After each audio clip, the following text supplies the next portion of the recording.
Hello and welcome to 21st Century. I'm Daljit Dhaliwal. Uruguay was known as one of the torture chambers of Latin America during the Cold War in the 1970s and early 80s under the then dictatorship. Now survivors and relatives of the missing are pressing for the truth about what happened during those dark days in their nation's history. We follow a man determined to help them.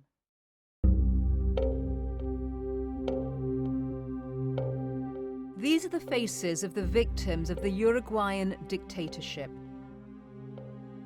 Hundreds disappeared, and more than 10,000 women and men were detained and tortured during a period referred to as state terrorism by Uruguayans.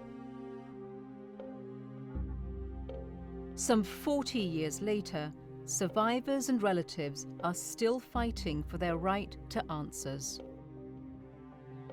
They have a right to truth, justice, reparations. I think that there is still much more room for active and effective truth-seeking.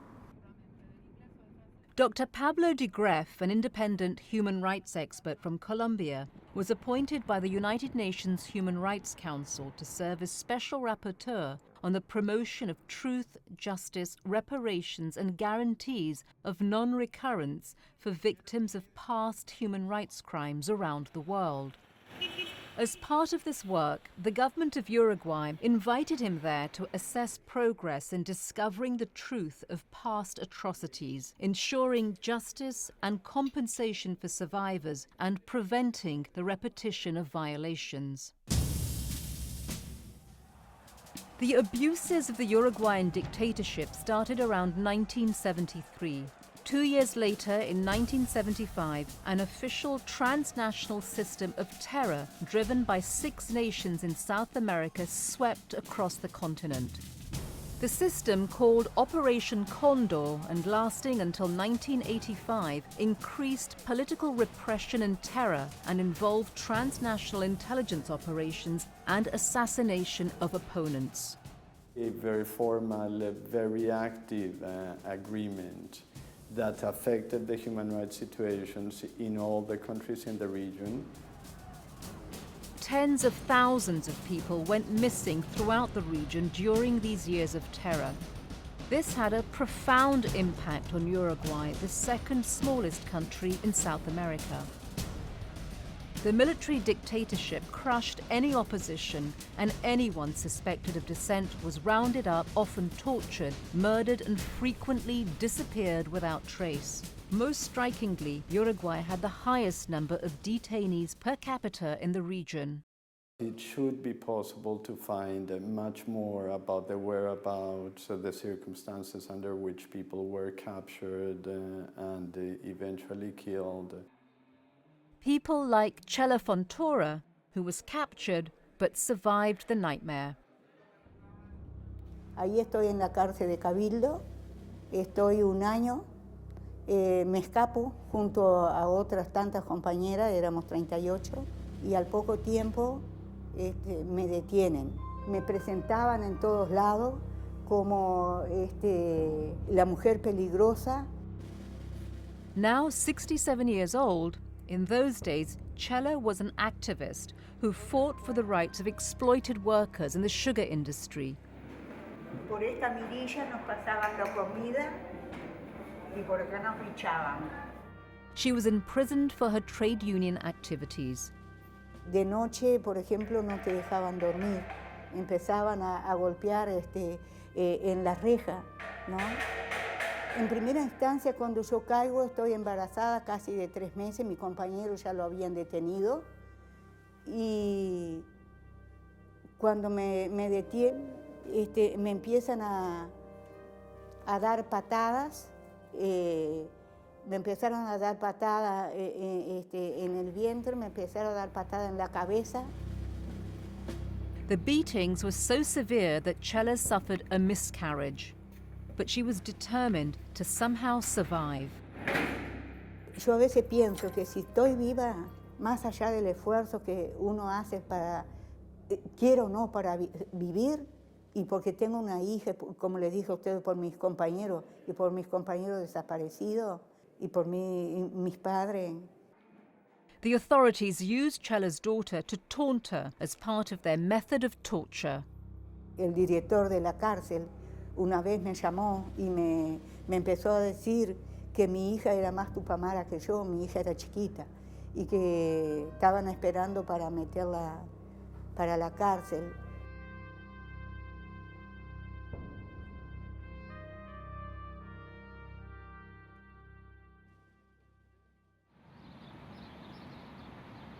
When democracy returned to Uruguay in 1985 and Chela was finally released, she tried to tell her story. Cuando nosotros decíamos nuestra verdad, nadie nos creía. Now she's getting a chance to tell Pablo de Greff her story. Denuncié todo lo que habían hecho. Aquí queda claro que todo lo que pasó en este país que quieren ocultar. Pablo says while each of the victims wants some measure of justice, some focus their energy on a specific outcome. Some of them are primarily interested in knowing the truth. Some of them are primarily interested in seeing justice done in the sense of criminal justice processes being not just started but also successfully concluded. Some of them are indeed interested in different forms of reparations. And a good number of them are interested in all of them.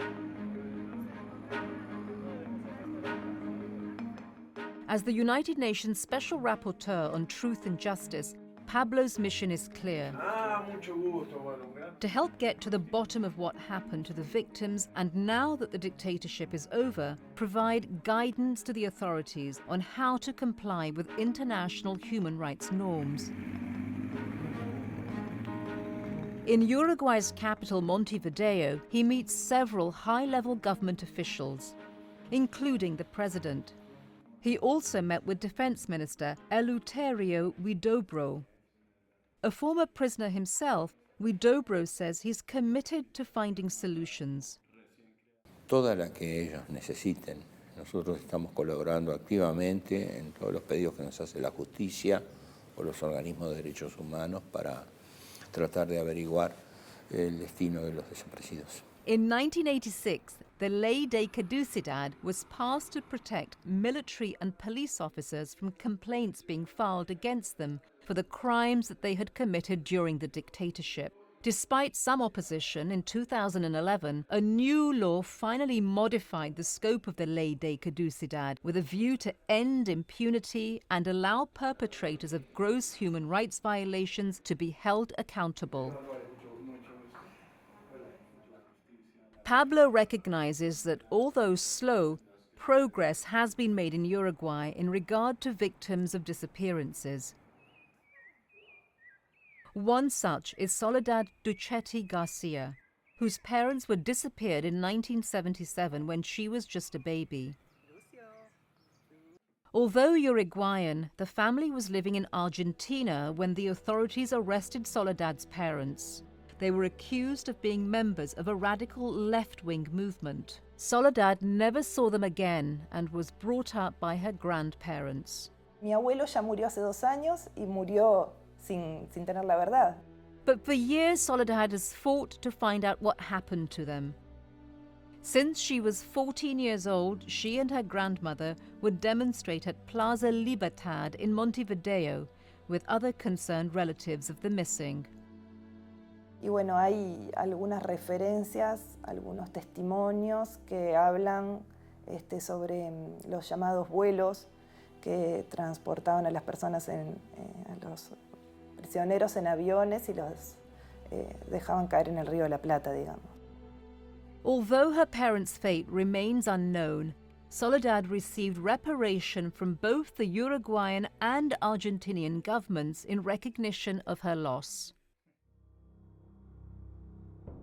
What's more, arrests have been made of former presidents of Uruguay and military and security officers charged with human rights abuses. Some are currently serving jail time. While recognizing that this is a step in the right direction, Pablo feels that more attention needs to be paid to the victims of detention and torture like Chela. Society as a whole also has a right to trying to guarantee that the violations will not be repeated.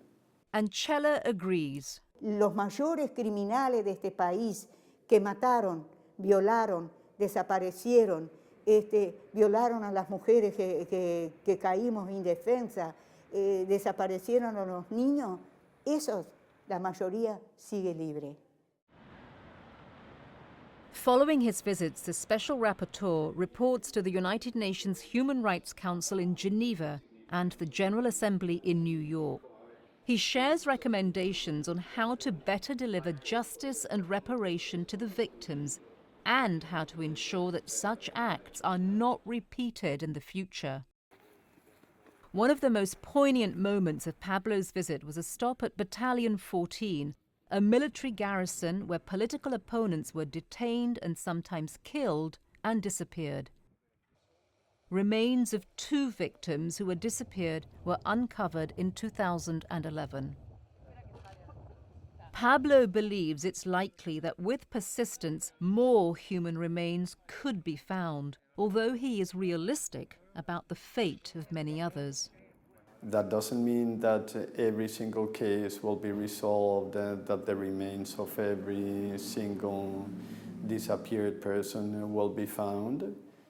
But if the political will is there to get to the truth, and determined people like Soledad and Chela keep the memories of these bitter years alive, then Dr. Pablo de Greff is hopeful that justice will be part of Uruguay's future. Because most of the security forces in this part of the world kept meticulous records. It is not impossible to think that much more truth will come to light than has come out thus far.